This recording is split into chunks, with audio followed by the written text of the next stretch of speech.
The story begins with Lieutenant Catalina, who is in a hurry, trying to escape an airship with a girl named Lyria. While running, some Imperial soldiers try to stop them, but Catalina easily defeats them all with her sword. Lyria is worried, but Catalina tells her everything will be fine, and to keep moving. Eventually, when they reach the other end of the ship, a man named Pommern stops Catalina and calls out her name. He pulls out a purple crystal, and when Lyria looks at it, the crystal embedded in her chest starts reacting. Catalina tells him to stop, then all of a sudden Pommern's crystal explodes, and Lyria falls out of the ship. We are then introduced to our main protagonist named Gran, who is cutting up some wood while talking to his friend Aaron, who is sitting in the shade of a tree. A small dragon named Vern comes over with Aaron's father and gives Gran an apple and thanks him for helping. They then notice the huge battleship in the sky, which suddenly explodes, and they see a light falling from the ship and landing in the woods. Watching this, Gran quickly grabs his sword and goes straight over to the forest with Vern. While they were searching for the light in the woods, they found Lyria lying on the ground. When she awakes, she becomes frightened, so Gran tries to comfort her and introduces himself with Vern. Lyria calms down and explains what happened on the ship with Catalina. Then some soldiers spot them and try to capture Lyria. So Gran draws for his sword and protects her by knocking down the two soldiers. One of the soldiers lets off a flare into the sky to call for backup, but Catalina notices the flare and hurries toward the signal to save her. The reinforcements turn up and start chasing them through the woods. Gran asks why they're chasing her, and Lyria told him they're Imperial soldiers from the Empire. The soldiers corner them from every angle, but Catalina shows up just in time and attacks them with her magic powers. Later, Catalina introduces herself to Gran and told him she's also a part of the Empire, but not any longer because of what she's done to them today. She goes on to explain that Lyria is wanted by the Empire, and she was being used as an experiment and was locked in solitary confinement. Catalina thought it was wrong, so she helped her escape. After, Gran tells Catalina that he will help them fight the Empire, and joins them on their quest. But on their way there, Pommern arrives and blocks their path. Pommern then summons his four-headed dragon named Hydra. Catalina told him to run, but the dragon targeted Gran and instantly attacked him. The dragon charges at Gran and puts him to the ground. He manages to dodge all the fireballs, but then gets surrounded by the flames. And right then, the dragon stomps on him, leaving him with a very deep cut in his chest. The others are in shock when they saw what happened to Gran, and Vern starts to cry and tells him to wake up, but Gran doesn't respond. Watching this, Lyria becomes sad and infuriated, and the only way to heal Gran is by Lyria giving him half her power. So she does a spell which takes her to the afterlife to heal Gran and share her power with him. But while doing this, Pommern uses a gem to disrupt Lyria's power. However, Gran still manages to wake up. When Pommern sees this happen, he's in disbelief and asks how she brought him back. He then gets scared, so he commands Hydra to attack Lyria. But at this moment, Gran and Lyria combine their powers together and summon a legendary dragon called the Bahamut. When Bahamut appears, Hydra attacks him with fireballs, but Hydra's attack doesn't seem to do any damage towards Bahamut. When Hydra stops his attack, Bahamut builds up a giant energy ball and uses it against Hydra, and with a single move, Bahamut destroys nearly half the forest and wipes out the soldiers below. When Pommern witnesses the power of Bahamut, he becomes terrified and tells them to retreat. Bahamut wins the fight, and the dragon's soul enters Lyria's crystal. But Gran doesn't feel well and falls down to the ground unconscious. He begins to have flashbacks of himself as a boy, where Gran is seen reading his father's letters. His father told him about all the other islands, like the island of wind and fire, and also the island of astrals, the home of all the primal beasts. His friend Aaron interrupts him and told him that these other islands don't exist and said it's just a fairy tale. However, Gran disagrees and tells him one day he will become a skyfarer just like his father, and will visit the island and meet all the astrals. When Gran awakes, he finds Lyria sitting in his room and hugs him in relief that he's alive. She's shocked that he's alive and well, and has no injuries or marks on his body. When Catalina and Vern come up to his room, Gran asks about the village and if anyone else was hurt, but Catalina tells him that no one in the village got hurt apart from him, and that it's a miracle seeing him alive. She expresses that no amount of magic could ever bring a human back to life. However, the only person who has this kind of power is Lyria. Catalina tells Gran that the Empire has been looking into the primal crystals to expand their domain, and Lyria is the primary key to all their research. But even with all the Empire's resources, they still weren't able to unlock the full potential of Lyria's power, so they kept her locked away until they could complete all their research. But Catalina saved her as she wanted to show her a new life. Beyond being a prisoner, she tells him that Lyria's power comes from a primal crystal, and she's able to control primal beasts, the relics of the astrals, such as the black dragon she summoned earlier, known as the Bahamut. These beasts can normally only be controlled by the astrals, but Lyria is also able to summon the dragons. Vern is surprised and told them she might be one of the long-lost legendary astrals, but Catalina said all the legendary astrals are long gone. To which Vern replies, saying if she's not an astral, then what is she? But Lyria told them she doesn't know what she is, and has no memory prior to being captured by the Empire. All she understands is that when Gran was hurt, she wanted nothing more than to save him and bring him back to life. However, since Lyria and Gran combine their life forces together, Gran is unable to be too far away from Lyria, as they are now joined together as one life. So Catalina told Gran he needs to come with them to escape the soldiers of the Empire, and told him their plan is to go to the Island of Astrals. Catalina explains that the Island of Astrals is the only place to find a cure for Lyria's power. When she mentions the Island of Astrals, Gran is filled with excitement as his father told him about the Astral Island when he was younger, and everyone used to tell him it was all make-believe. Later that night, he tells everyone in his village about his departure, and the people tell him that the Island of Astrals is a dangerous place, but he tells them he's already made up his mind, and that his destiny is to be with Lyria. The following morning, he meets with the others to head off on their journey in Catalina's old aircraft. During the flight, Catalina's aircraft suddenly becomes unstable,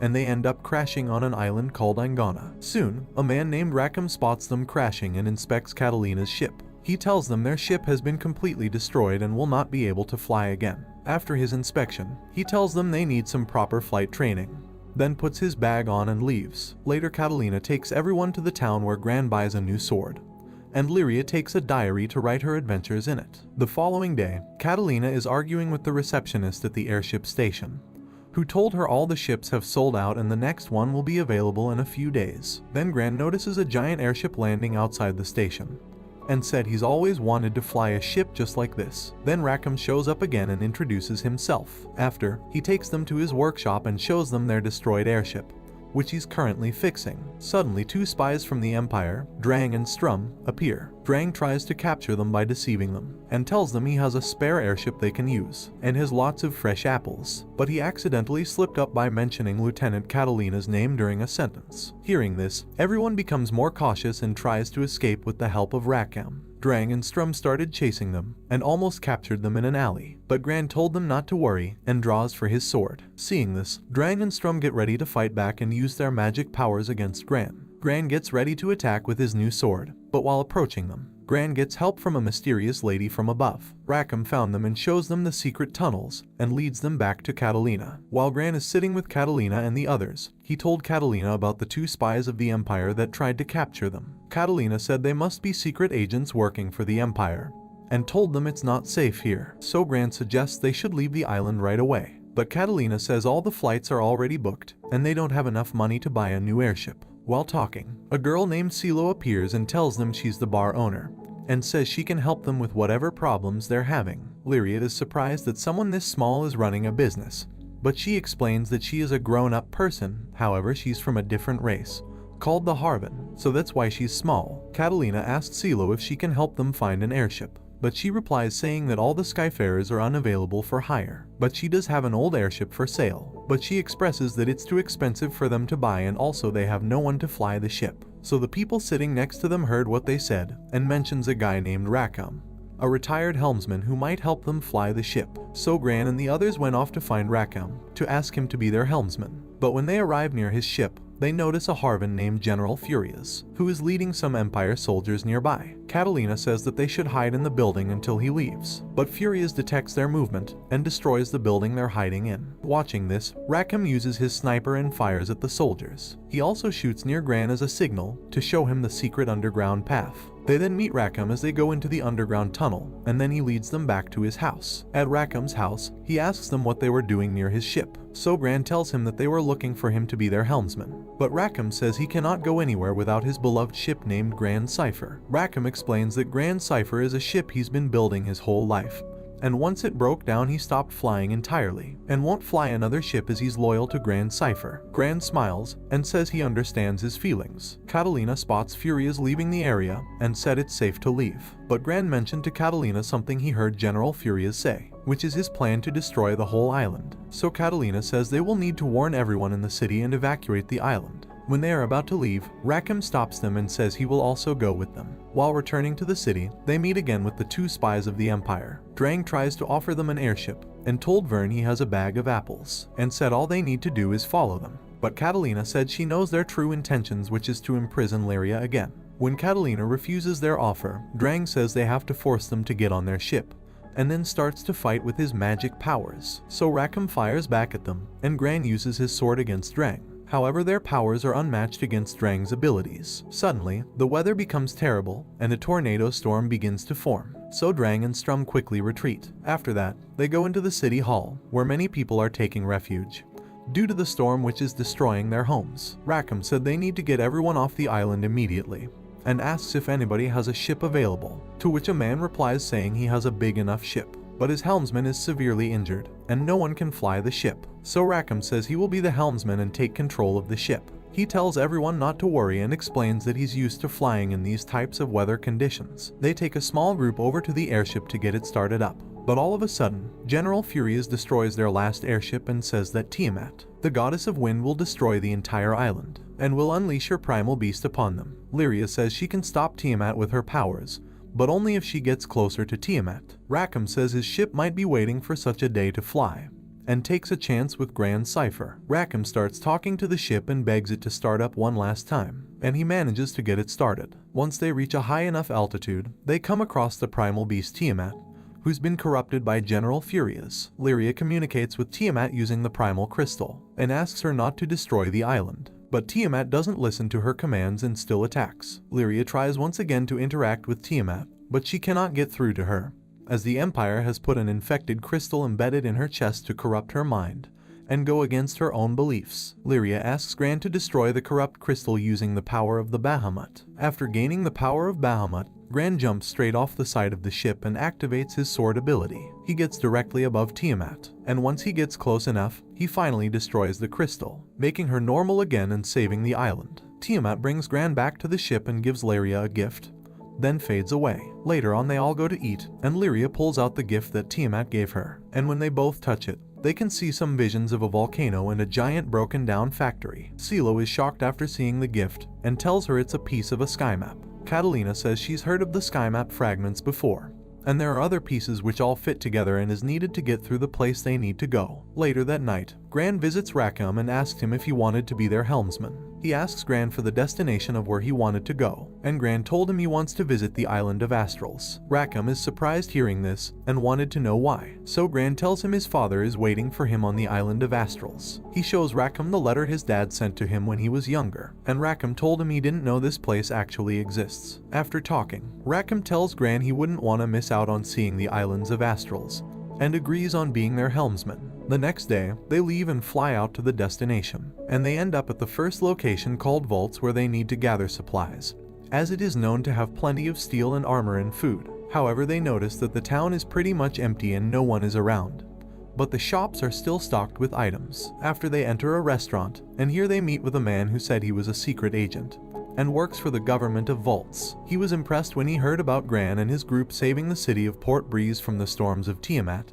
and wanted to ask for a favor, which requires their unique skills and talents. He requested them to find a very important person who went missing, and he told them it was the Archduke of Vaults. He explains that if word got out that the Archduke was missing, the whole city would be in despair, so he needs a third party to act on his behalf and find him without the city knowing about his disappearance. Gran accepts the request, and they all head out to find the Archduke. The next day, they go around asking the people of Vaults about information on the Archduke, and while asking, we see someone spying on them and listening in on their conversations. After talking with many citizens, they come to realize that the Archduke is adored by everyone in the city, and soon enough, riots will begin to occur if he isn't found. So later on, they begin to investigate an abandoned factory when Catalina realizes they're being followed. She tells them this must be the same person she noticed following them from yesterday, because she's getting a sense of magic from the trace of the footsteps. Suddenly, they hear a girl screaming, and they see her getting attacked by goblins. They quickly help her fight off the goblins, and Gran asks her who she is,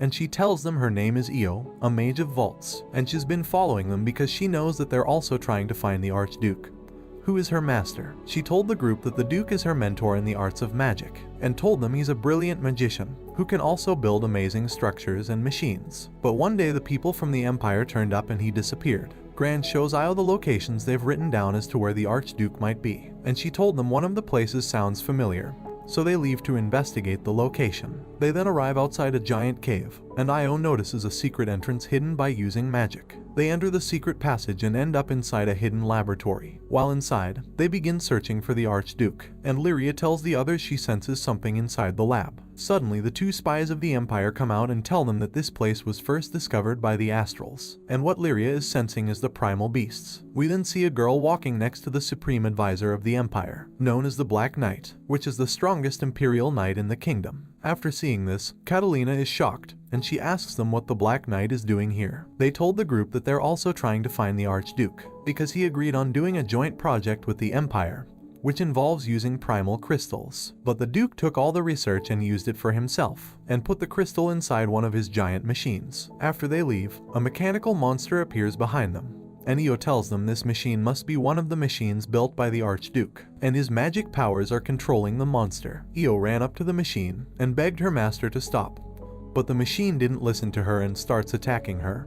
But luckily Gran saves her just in time. After, Rackham shoots the monster, and they all head towards an escape route. After escaping, Lyria warns them about a voice she keeps hearing, and tells them that ever since the mechanical monster appeared, she keeps hearing the same voice. They continue to investigate and search the other parts of the laboratory until they come across a mysterious room with another giant machine, and there they meet the Archduke. But Io tells them he's acting strange, and we see that his eyes flash red, and Vern tells them it's a bad sign. The Archduke seems to have forgotten who his student Io is, and doesn't remember anything. They try talking with the Duke, but he told them his work still isn't complete, and he needs to awaken the true power of the Iron Giant. And to do this he will need the power of Lyria's primal crystal. The Empire spies and the girl who controls the Black Knight are watching this happen from afar. They use the girl's power to awaken the Archduke's creation, to attack Gran and the group. After the mech awakens, the Duke commands it to attack them, so they begin to fight the Iron Giant using all their skills. They start using basic attacks against the mech, but it doesn't do enough damage. Then Lyria gives Gran the power of the Bahamut, and he approaches the beast with his elemental sword and tries defeating it with all his strength. However, the mech is much stronger than they expected, and they find it troublesome in defeating him.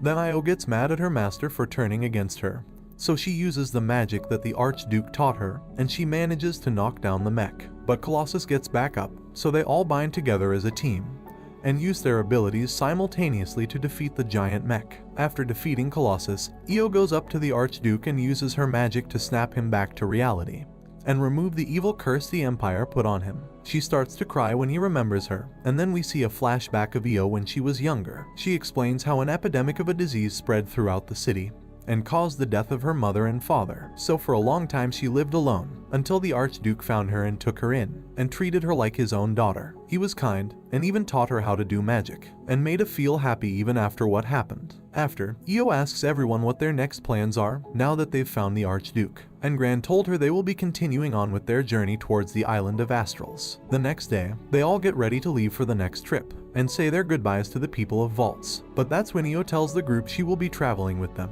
as she's always wanted to see the other islands and meet the Astrals. While traveling, they come across some ruins, and decide to go inside to check it out. But while investigating, the ground suddenly breaks, and they all fall down into the depths of the ruins. The team gets split up into two groups, and they end up in a secret underground area. A bat tries attacking Catalina, so she easily eliminates it with her sword. On the other side of the tunnel, Gran spots water rushing towards them, but Io uses her mage powers and forms a tornado for protection. Catalina also uses her magic to protect them from the traps hidden all around the ruins, and Lyria almost gets trapped, but Catalina and Vern help her just at the last second. Lyria tells them she knows the location of Gran, and can feel his presence through the crystal. However, Gran might not be able to feel the same thing as Lyria, as her power is still much stronger than his. Then Gran and his group hear an explosion, and here we are introduced to two new characters, named Mary and Carva, who are two girls which are also exploring the ruins. They're here searching for the buried treasure, but the treasure is being guarded by a creature made of sand who attacks them. But Gran and his group help them just in time as they arrive. Upon arriving, they notice that the sand creature is quite strong, so they need to come up with a plan to defeat it. Then Gran uses a fireball and puts it inside the mouth of the creature to eliminate the monster. After defeating the creature, a secret door opens, and inside is all the treasure of the ruins. Inside the room, Gran found a special sword, and while holding the sword,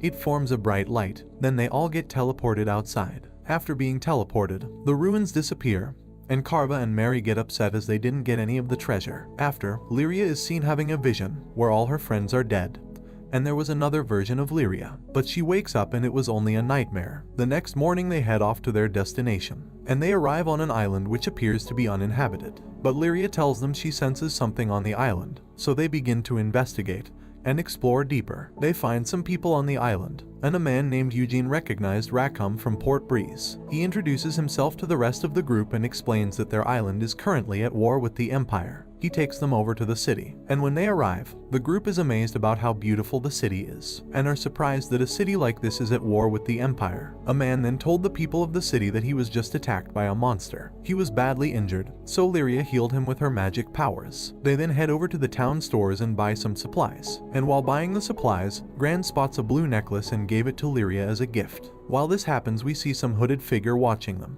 and then Gran told Lyria he forgot something important back at the store. He quickly runs back, but when he returns, Lyria was gone. She was captured by the hooded person who was following them, and Lyria was unable to do anything, as the hooded individual was holding the purple gem, which blocks Lyria's power, so she's unable to escape. Gran tries chasing them down, but he's not fast enough and the hooded man escapes on a boat with Lyria. At the same time this happens, the city is also being invaded by the Empire ships. The man who took Lyria was Pommern, and he starts threatening all the citizens. So Lyria begs him to stop, but he told her to be quiet, and then proceeds to break the necklace that Gran gave her. He tells Lyria that she's nothing more than an experiment made by the Empire, and said she shouldn't be making friends. Gran found Lyria and tries taking on the Imperial guards. He struggles, and after he summons a giant water dragon, which starts to attack all the Empire ships. And right before he eliminates Lyria, Gran knocked him down. But then they notice that the sea dragon caused a tsunami and is about to wipe out the whole city. But then a girl named Rosetta appears and rescues them all using her magic powers. After the waves hit Lyria, she becomes unconscious and doesn't wake up. Gran and Catalina stay by her side and take care of her. While sitting by her side, Catalina confesses to Gran about Lyria's true powers, and told him that she was used by the Empire as a weapon experiment, and they accidentally summoned an unknown creature from inside Lyria, and the creature could overcome the Empire and bring destruction to their entire kingdom. So the Empire decided to imprison her to make sure she wouldn't lose control and summon the demon inside her. After they head over to the island with astrals to bring her back to life and wake her up. They then come across a giant tree, and Rosetta explains that they can use the magic of the tree to bring her back. Once she wakes up, Lyria explains that she was in a dark sleep, and was worried about the power of the creature being awakened, and was worried no one would be able to stop her. After she awakens, this also awakened the giant dragon of the seas. So Gran instantly uses all his power to attack the dragon and takes it out with his sword. And this brings the anime to an end. Don't forget to like and subscribe if you enjoyed, and turn on the notification bell so you never miss out on another video. Until next time guys, take care.